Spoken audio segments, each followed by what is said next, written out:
The desert begins with silence. Not peace, silence. A silence so heavy it feels like the world is holding its breath. Into this silence marched 50,000 soldiers. The army of the Persian king Cambyses II. Their bronze helmets flashed beneath the sun. Their sandals drummed against the sand. They carried water, weapons, banners, and a single command: cross the desert. Destroy the oracle of Amun. The priests of Egypt watched them leave, whispering that no army should ever challenge the desert gods. But the soldiers marched on, confident, disciplined, unaware that the desert does not fight with swords. Days passed. The dunes stretched endlessly, golden sea after golden sea. At first the men joked, sang, shouted. Then the heat grew sharper. The horizon wavered. The world blurred. And the desert began to change. One morning, the wind shifted. A faint whistle at first. Then a roar.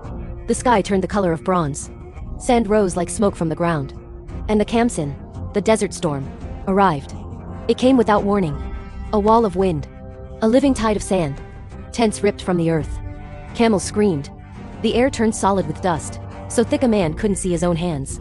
The storm carved dunes as fast as waves form on the sea. Soldiers tried to hold formation, but the storm didn't care. It swallowed sound, swallowed breath, swallowed men. Some tried to run. Some tried to kneel and wait it out. Some simply vanished from sight, as if the desert had pulled them underground.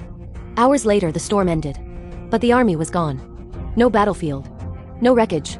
Just dunes, smooth as untouched snow, stretching to the horizon. For centuries, people whispered that the desert gods had struck them down. Even the Greeks said the sands themselves had risen in anger. Modern archaeologists believe a storm powerful enough to bury cities simply buried the soldiers where they stood. A tragedy of nature, not myth. But if you stand in Egypt's western desert at dusk, when the wind begins to move and the sky turns copper, you might understand why the ancients were convinced of another truth. The desert is patient, and when it chooses to take something, it leaves no trace at all.